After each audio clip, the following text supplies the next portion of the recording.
I'm the king.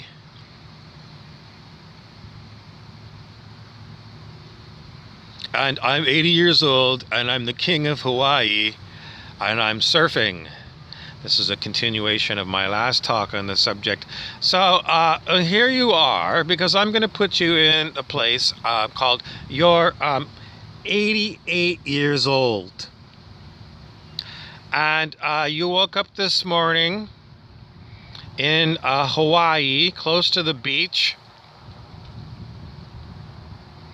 And now you are on your surfboard and you're riding a wave in the ocean on a surfboard at 88 years of age.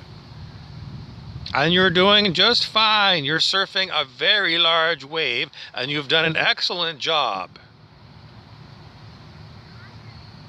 And the people around you are clapping and going, woohoo, woohoo. Okay, can you do that?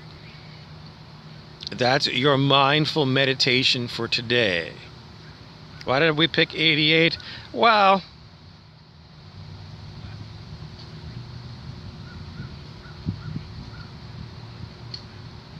I know a lot of people who are in their 80s and 90s and 100s, 70s, 80s, 90s, 100s.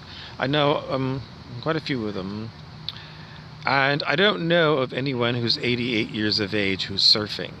But I'm just saying that I just read somewhere that there was an 80-year-old person who was still surfing. So it's possible. So we want to help everyone who's of a certain age. Or if you think that you're going to become 88 years old or 80 years old at some future point in time, then we need to be putting into your ku, which is a Hawaiian word meaning your blueprint for your body. Your body blueprint has to say, at 80 years old, I'm still surfing in Hawaii 16-foot waves.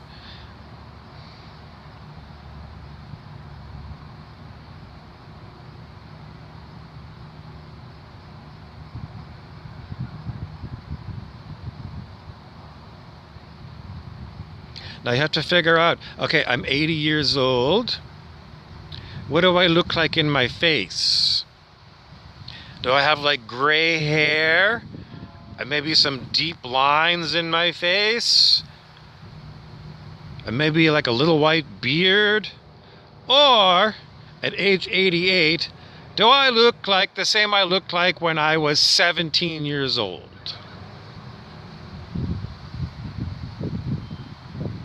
Why do we say this? Because the great myth, is it a myth or a reality? I've never seen the man.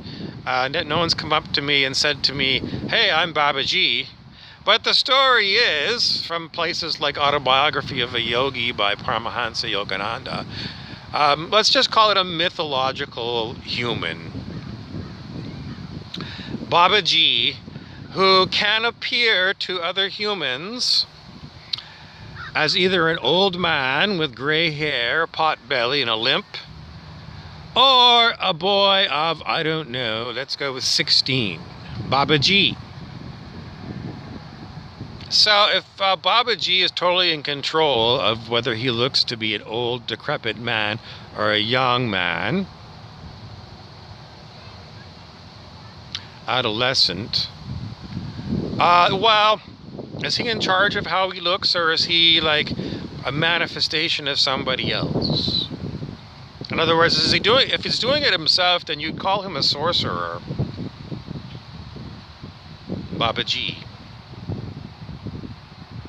They would definitely say he's a yogi.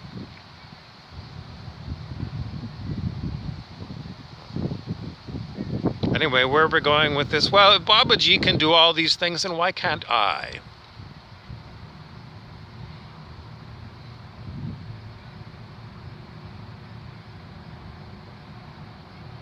And whatever comes up is the answer to whatever is preventing me from acting like Babaji does? Well, I'm on a quest to find all the things that are stopping me from doing that. And if it's highest wisdom that's stopping me from doing that, then it will be a good questioning to understand the point of view of highest wisdom, that you don't have the powers of Babaji. Strangely, in some of his teachings, Dr. David R. Hawkins, the psychiatrist and associate of Nobel Prize winning scientist Linus Pauling, they wrote Orthomolecular Biology together, a textbook. Anyways, Dr. Hawkins said, don't pursue the cities. He said it could be a stumbling block, or let's just say it is a stumbling block to pursue the spiritual superpowers known as the siddhis. And what Babaji does, shape-shifting from a boy of 16 to an old man of 88,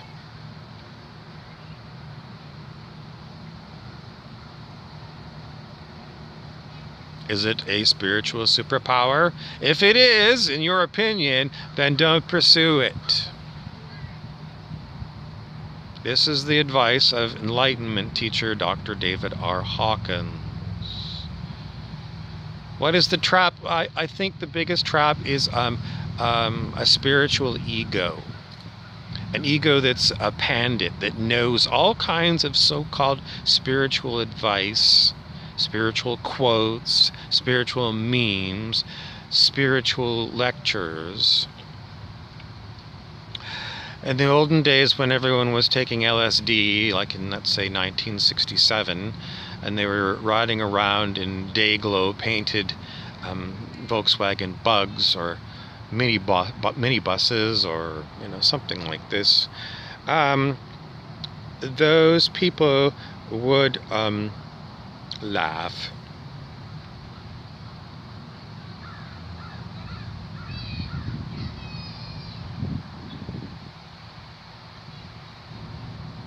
Does LSD make people spiritual? What do you mean by spiritual?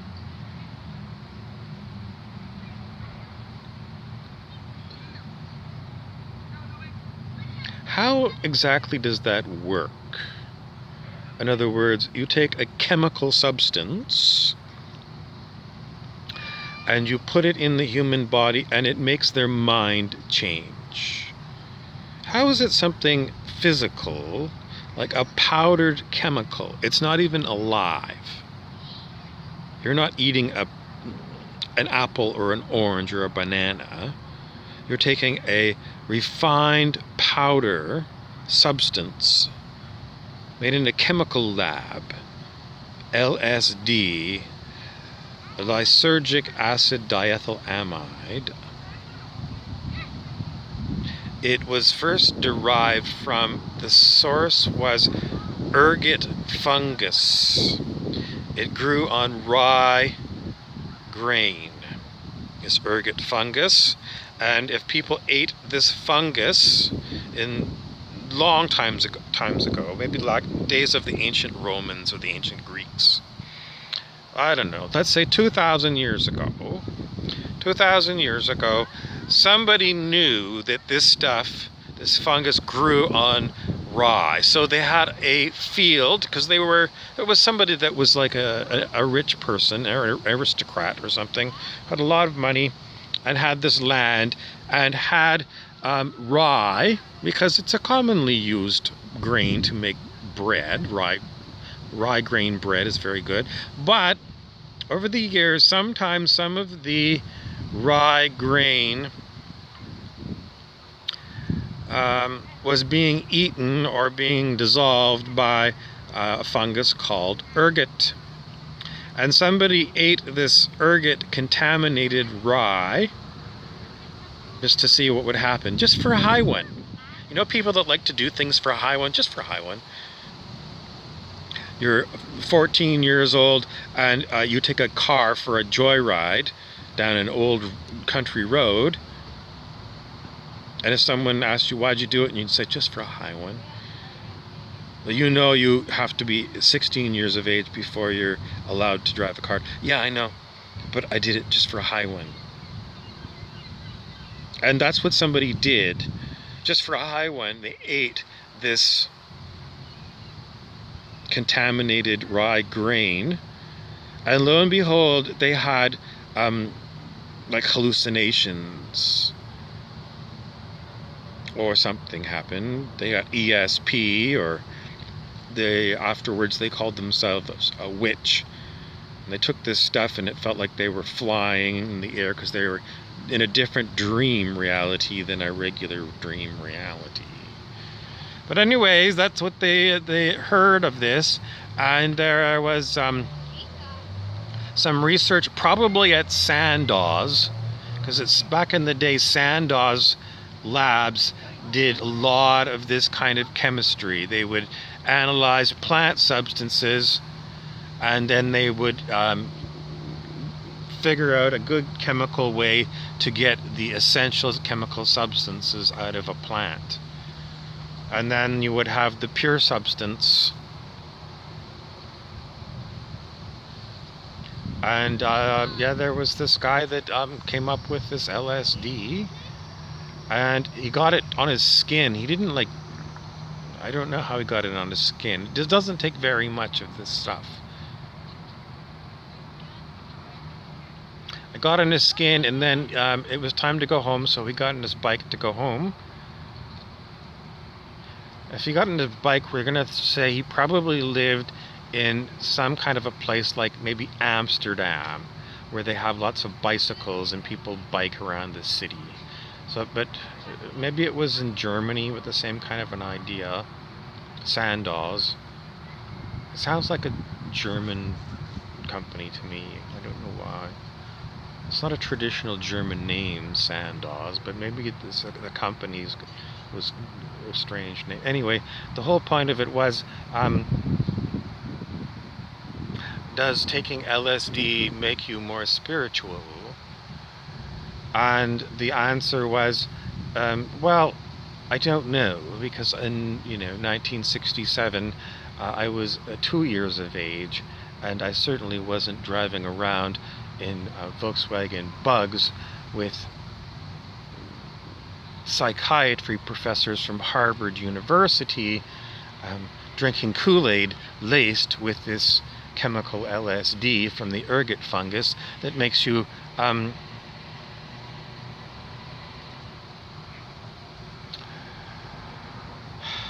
hip. That's what they called it in those days, late 60s, maybe early 70s. Somebody would meet somebody new and say, hey dude. I don't know if they'd use dude though. I'm not sure. I'm not going to use dude. I'm going to say, hey, are you hip? Jimi Hendrix, the famous singer-guitarist. Jimi Hendrix would be someone who would use that term, hip. Are you hip? In other words, are you into psychedelic drugs like marijuana, LSD, maybe DMT?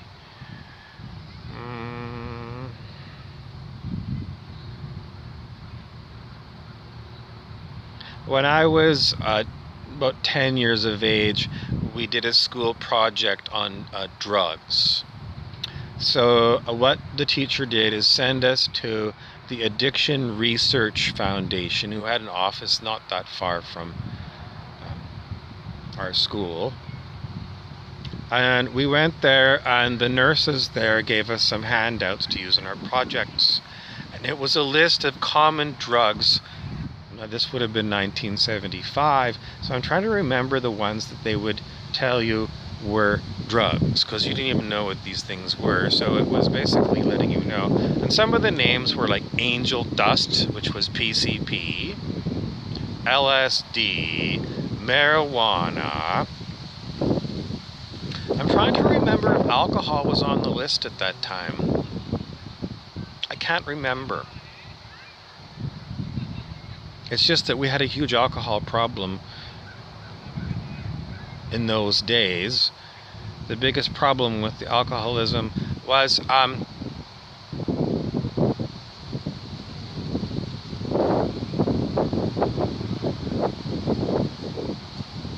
social problem. Anyway, what other ones would be on that list from Addiction Research Foundation? Uppers. So, like, is it Benzedrine? They called them Bennies, uppers. And then downers, which were, I was always saying it the wrong way, but I think the right way is barbiturates. I used to say barbiturates, but I think there's an extra R in there, but I could be wrong. Right? Barbiturates, I think that's what they were, and they were downers. They would, if you felt like you had too much energy and you were going crazy or bouncing off the walls, then you would take a downer. These were also known as Mother's Little Helpers in the song Mother's Little Helper by the Rolling Stones. Another one that they would talk about would be heroin, which would be classified as a downer, and perhaps a psychedelic as well. I'm only trying to figure it out because one time when I was in the hospital, I had my wisdom teeth removed. They used general anesthetic, so they put me right out. And when I came to after the operation was finished, they gave me an injection of an opiate, maybe like a morphine. And I remember at the time, it seemed very psychedelic. You know, that state of mind, you know, with your eyes closed, and it was very, lots of light, and I felt like I wanted to help people at that point in time. And then they wouldn't give me, you know, after some time later, then my hip started to hurt, maybe. Why would my hip hurt? I think that's where they gave me the last injection, yes. So that injection site started to hurt, and I wanted another injection, and they wouldn't give me another injection, but they gave me pill form of, again, it was probably a painkiller anyways. It might not have still been opiate. I think it might have been. Let's go with opiates that time, and then later on they sent me home. So anyway, anything opiate related, in those days, it was pretty much going to be heroin was the one they were worried about.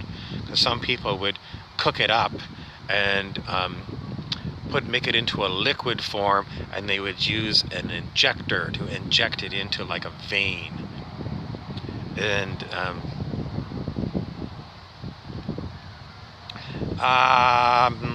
so that was like 1975, the ones that I remember. And what else do we want to tell you? Well, do taking any of those drugs make you more spiritual? Yes, maybe just some of them, but not others. Or no, they all make you more spiritual. Or none of them do anything. The total effect they have on you is not spiritual, it's mental or physical or emotional. I've run out of words. I'm going too far too